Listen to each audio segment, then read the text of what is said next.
When people think about EQ, people oftentimes start from a very technical perspective. They say, okay, what frequencies are happening? What frequencies are clashing? How do we make all the frequencies get along? The problem with this is that frequencies aren't really things. Frequencies are technical ways of describing things that are happening within certain ranges of the frequency band. But what's actually happening, what's actually real, is whatever tones and textures are living there. Hey folks, Matthew Weiss here, WeissAdvice.com. I'm back. I was a little bit sick last week, so I had to take the week off. I'm still a little under the weather, but I think I can make a video here. And in this video, I want to discuss how we figure out how to EQ something, but sort of taking it from a musical perspective rather than a technical one. It's kind of like how I say at the end of every video, we are musicians, sound is our instrument. I really like to focus on the musicality of things and use that as my beacon for making all of my decisions. So I'm going to play a little bit of this record down. Sounds like this.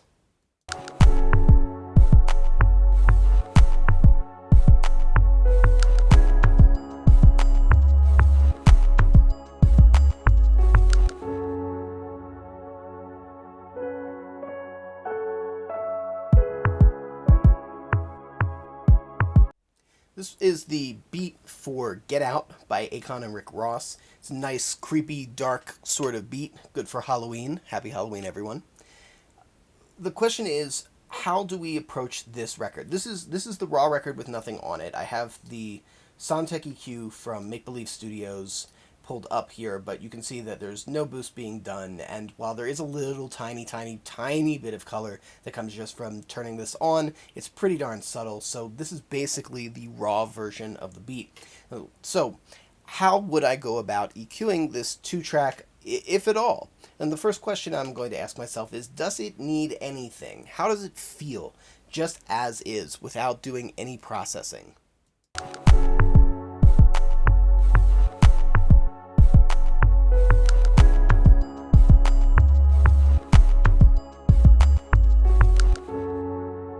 Jump back a little bit earlier, actually, too.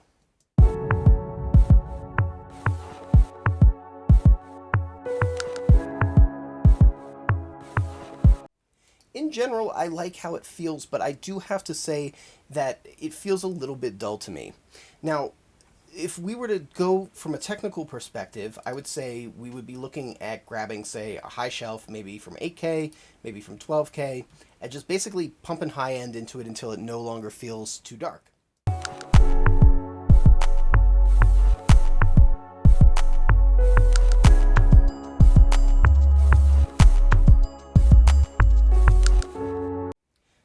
You know, it's not necessarily wrong to think that way. I just think that we can be a little bit more creative as engineers and think more musically. So you notice that when I start boosting up this shelf, what happens is the certain tonal qualities of some instruments change a little bit, but for the most part, what I'm really doing is raising the presence of instruments that are living within those ranges. So let's do a quick little bypass before and after.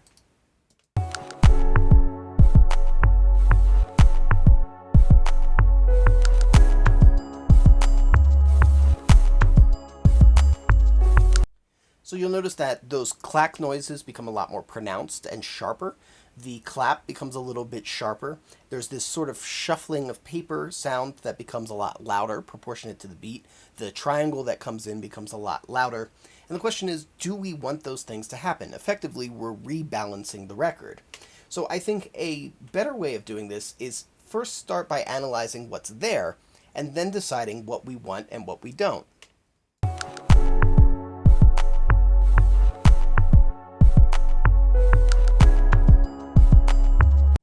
So there are a couple of things going on. First of all, I think that the heart and personality of this record, what's giving it its feel, are really two things. The piano, which is not living in the top end, and the sort of papery, shuffly noise, which is in the top end, but it's not necessarily the brightest part of the top end.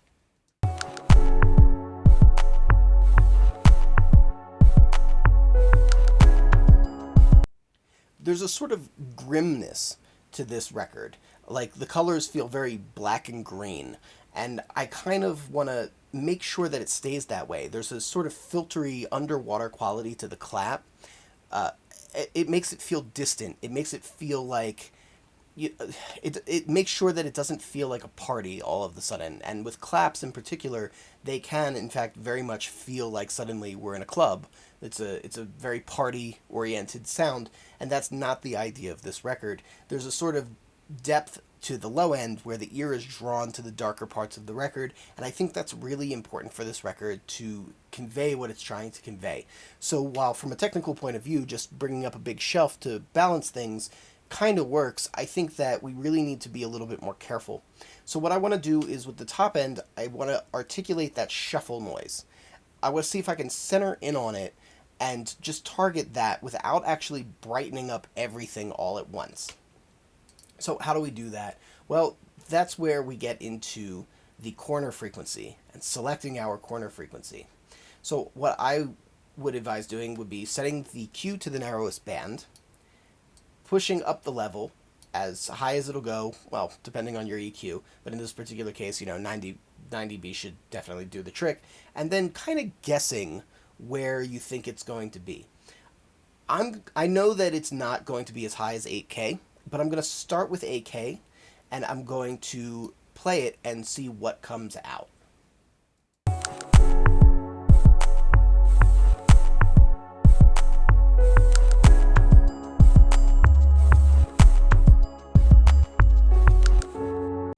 When I do the 8K boost, I'm really not grabbing any particular element except for the little triangle that comes in a very solid way. It's more like I'm grabbing some of the transient of the elements. So like the clap becomes sharper, the shuffling noise becomes a little bit more present. It doesn't necessarily become super loud. So I'm sort of grabbing like the overtone region. And actually this EQ for grabbing transients and things like this is really excellent. I really like it for keeping transients intact. There's a lot of EQs that will like smear a transient over, and there's some EQs that will actually kind of like an SSLE channel type of EQ, which will add like a little bit of transient energy right on the front of something. This kind of does neither. It really preserves the transients in a very clean way. So I like what it's doing. I don't dislike it, but I just don't think that we've targeted what we need quite enough. So instead of doing the 8K, I'm going to jump down here to the 6.2K, and we're going to play it, and we're going to try again, and we're going to see what happens to the elements that are there.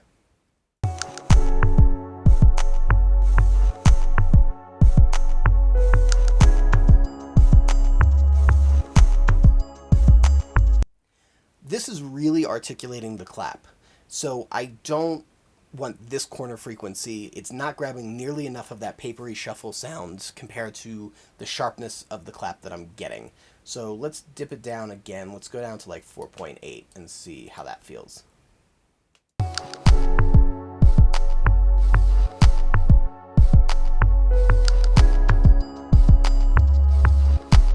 So listen to that papery shuffle sound at 6.2 versus 4.8.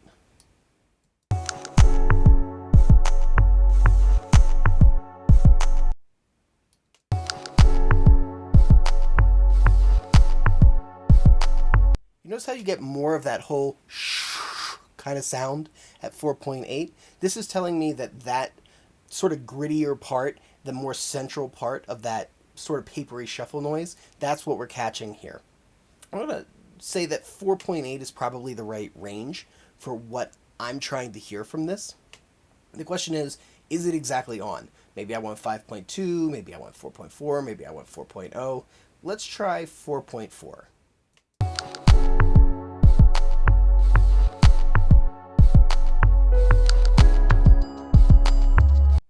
Try 4.0.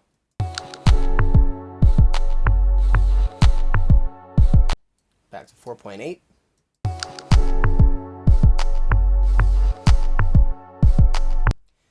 I think 4.4 is probably my best because it's also not exaggerating that clack noise as much, and it's not exaggerating the clap quite as much.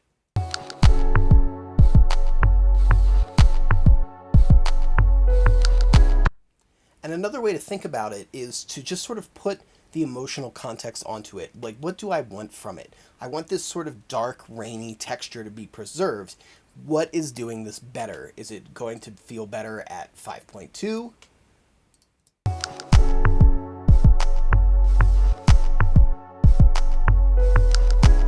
Or does it feel better at 4.4?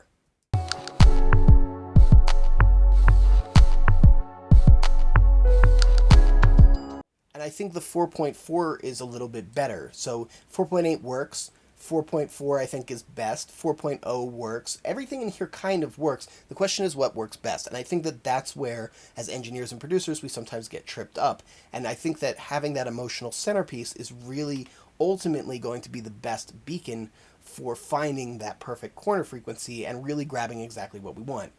Now, the next thing I'm going to do is I'm going to widen this Q out a bit because, if I'm saying that 4.0 and 4.8 are also kind of doing the job, it's probably because the job is a little bit broader than the narrowest Q setting that I've picked out. This is just helping me really target the center frequency that I'm going to work from. So I'm going to widen this out to, let's try just sort of like your regular kind of 1 octave.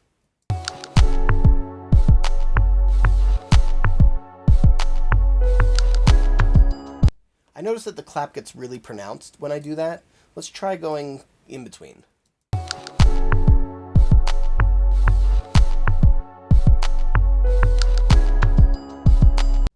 Yeah, I think that's actually a better setting. And the other thing is I've also got it exaggerated, so I'm going to back this off to maybe like somewhere between 2 and 4 dB is probably going to be about right, but we're going to have to experiment.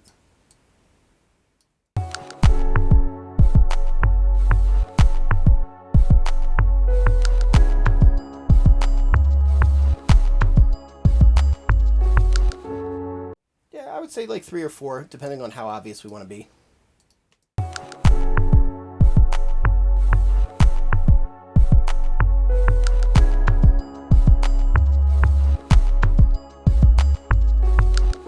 Yeah, I like 4, actually. And I feel like I can get away with it on this EQ, too. So, nice little 4 dB to the whole 2-track. And I think maybe just a hair bit of the super, super top. It's supposed to be dark. I think it's a little overly dark, so I'm going to add just a tiny bit, but I don't want to really balance the top end the way that we would normally be used to hearing it, because I think that's going to take away from that gritty, rainy picture that's being painted. So just a little bit.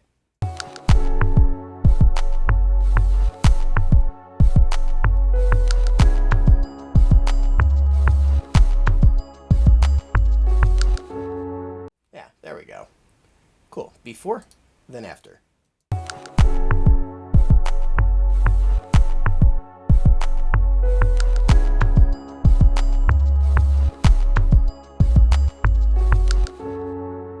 So it's keeping intact the overall feel of the record.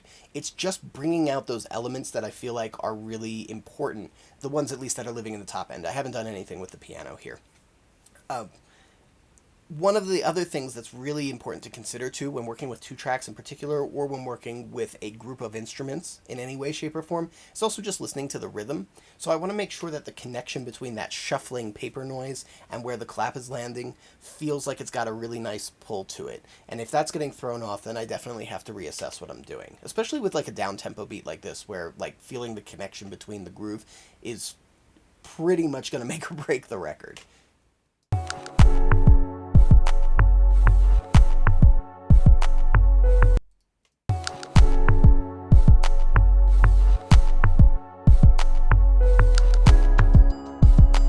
And I think that this helps. It's bringing out that second, that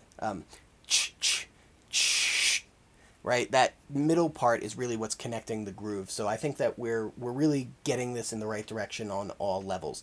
So I want to bring up this process because you'll notice that at no point did I ever say, oh, I'm going to have to make room for the vocals, or, the technical balance between the upper mids versus the lower mids are out of whack or anything like that. Those are not unimportant considerations. They definitely matter, but they don't matter as much as how the record actually feels. A lot of the times there are going to be imperfections in records, and those are the things that make the records successful. So I highly recommend really focusing on the musicality, even when we're doing things as technical as like balancing a 2-track with an EQ. Alright guys, I'm going to leave it there. I hope that you dig this video. A couple things before we wrap. First of all, I was supposed to be doing videos last week, but I got sick. And in that time, I was going to be promoting my Halloween sound effects tutorial, or I'm calling it the Weiss sound effects tutorial. I know, I'm a cornball. What can I do? But it's a really cool tutorial. It focuses on like bizarre special effects where I create weird robot noises and ghostly voices and things like that, and then kind of show them off on how they would sound on instruments and drums and things like that as well. It's a fun tutorial. It's not really like my mixing with compression or mixing with reverb tutorials, which are like hours long, fully in depth, give you like the be all end all of the technical to the creative. This is more of I think it's about an hour and a half runtime, and it's really just for fun and for inspiration. But I have it on sale for only $17 right now. I'm going to extend that sale into November. I was going to end it on November 1st after Halloween, but I didn't get a chance to promote it. So hey, I'm going to extend that sale. The link to that is going to be in the description below. Also, the low-end guide is still completely for free. This is an excellent tutorial and a really important one, especially if you're doing low-end heavy records, but really any genre, low-end is extremely important. That is still going to be for free if you sign up for the newsletter, and that will also be in the description below. All right, let's wrap up. If you dig this video, hit that like button. If you want to catch more videos like this, hit subscribe with the bell notification. And lastly, you know what we say, we are musicians, sound is our instrument, and I will catch you next time.